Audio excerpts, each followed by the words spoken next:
So we've been talking about gait and mobility at the gym. And if you watch the Dr. Bob little mini series on Facebook, this will explain what happened and how you can work out your own body at home if you can't make it into the gym. So one of the things we need to really get walking is we need strength in the feet, flexibility in the ankles, and looseness in the hips. So we're going to work all that. We'll do a little work up the chain as we go, and we'll explain it all as we go. So let's get started. Take the feet a little bit wider than hip distance apart. We're coming into mountain pose. You've probably done this if you had yoga with me. We've done it in the gym a lot. Come up on the toes, feel the ball of the toes, how to roll over. We want to spread the toes out as much as we can.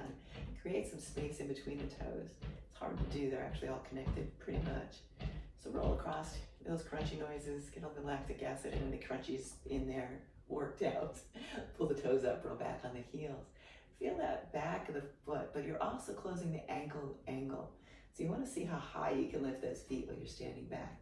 And you'll notice some tension in the front of the calf muscles there. They're not used to that, especially if they're tight. So coming up on those toes, really push down into the feet. Really feel the feet, but look at the extension of the ankles now. We're loosening it all up, creating some strength and some length at the same time. Roll it back down, toes up.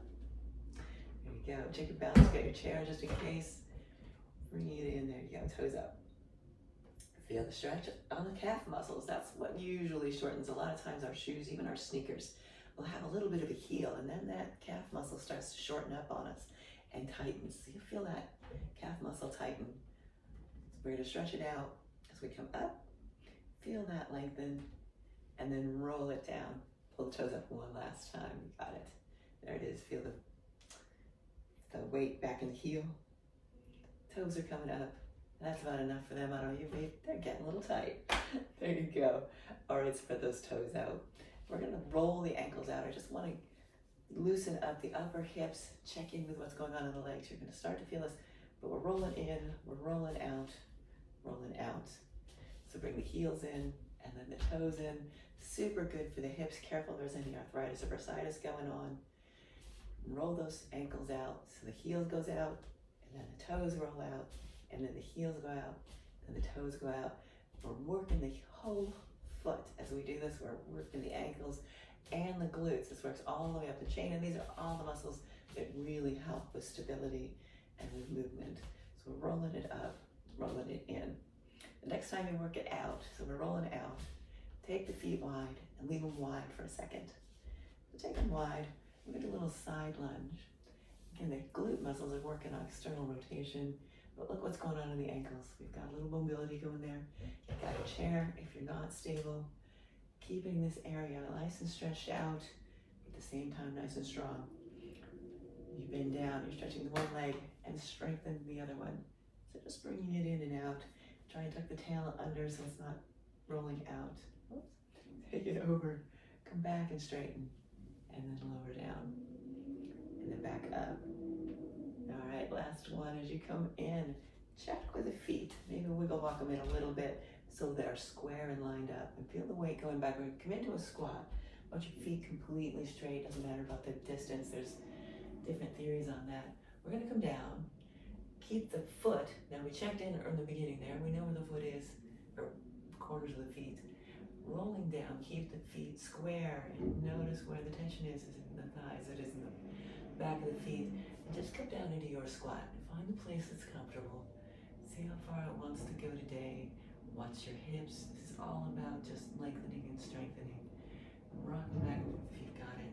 And then slowly and gently come up, keeping those legs and toes pointing forward.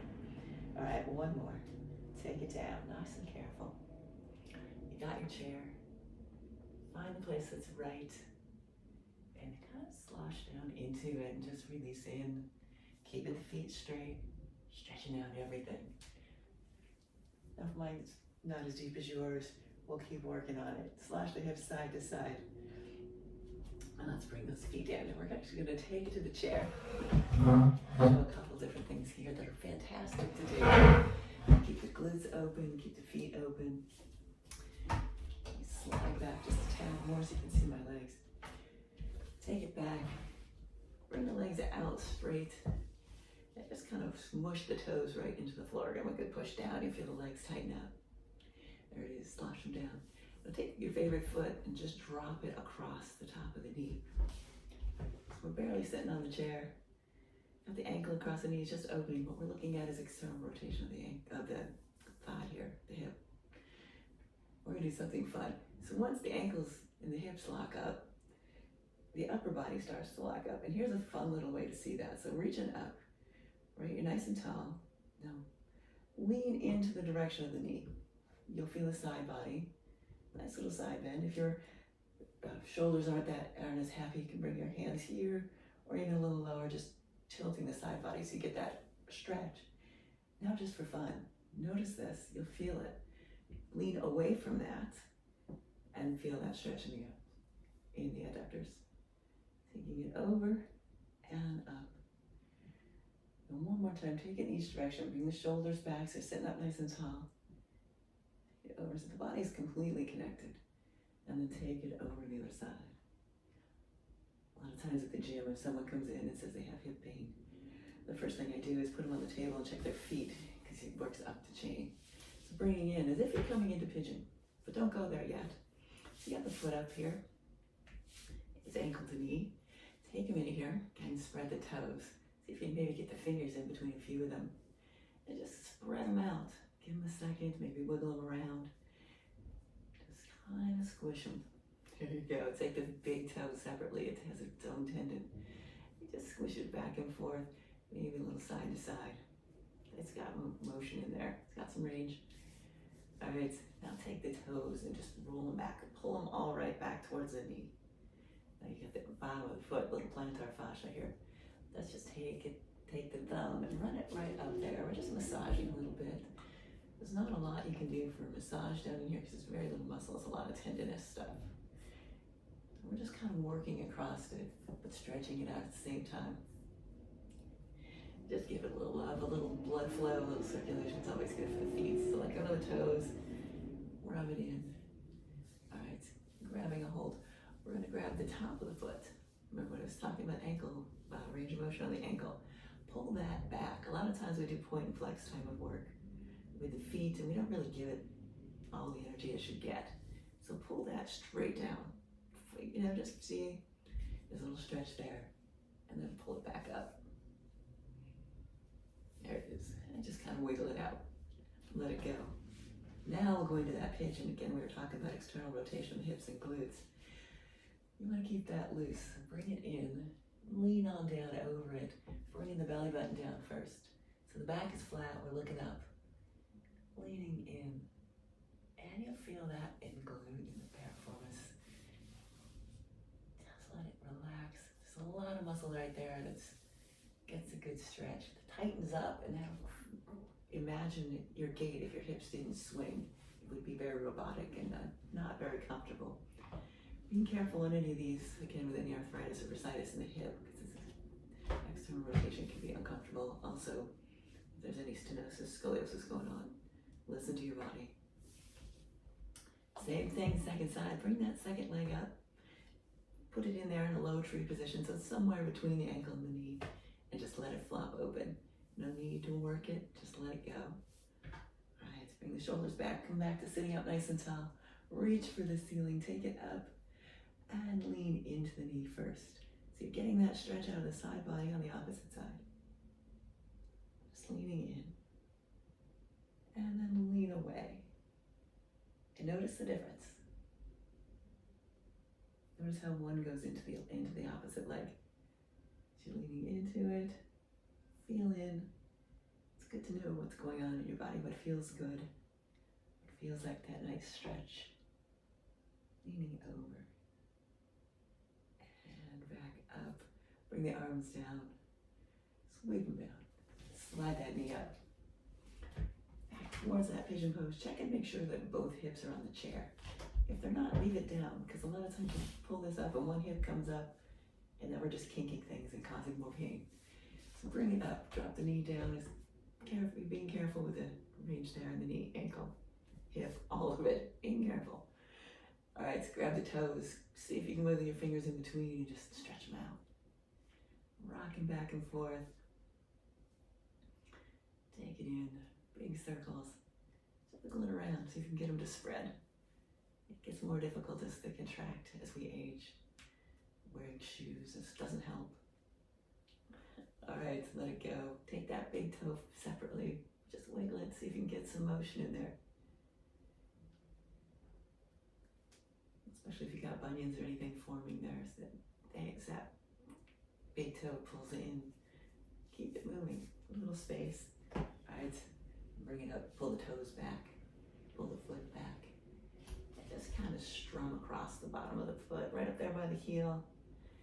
In Eastern medicine, there's reflexology that maps out the foot and it has all kinds of ways to figure out what's going on in the body by the feeling of the foot.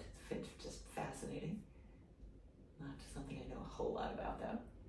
But anyway, keep that rubbing the foot and get some blood flow down there. I had it done once. It was kind of creepy to figure that out. Someone holding their foot and telling you about your stomach issues. It's strange. So anyway, rolling the foot. All right, let go of the toes. Slide that right down. We're going to stretch that ankle out. But roll the toes with it. Take back. You want to keep that ankle mobility. And it's just like pointing and flexing. Only we're getting a little extra work to it. And then pull it back. Slide those toes back.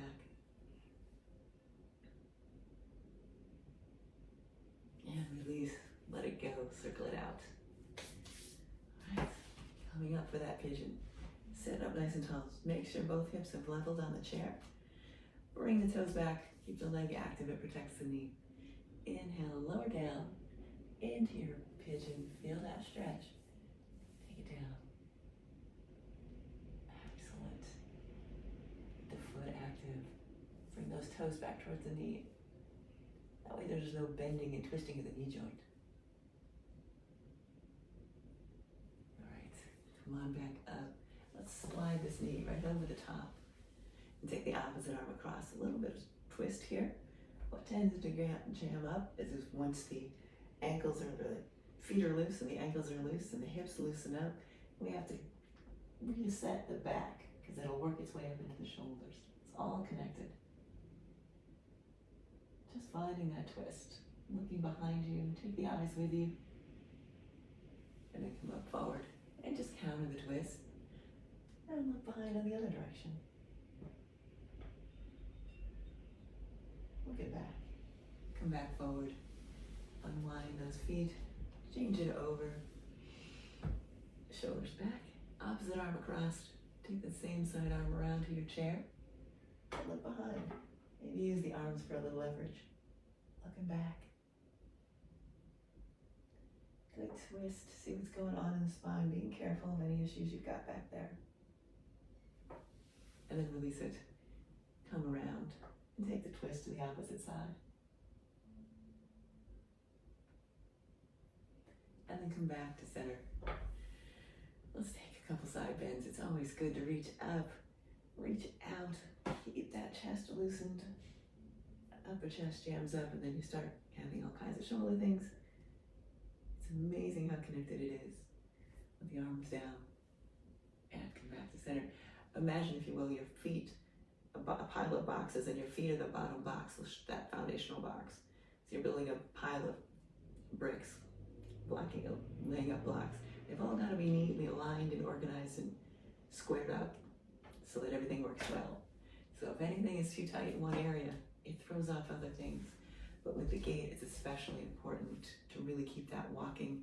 You got to keep the hips open. You got to keep the ankles moving and the toes, feet working the best they can. The mechanism of how it all happens is just amazing. But anyway, thanks for joining me.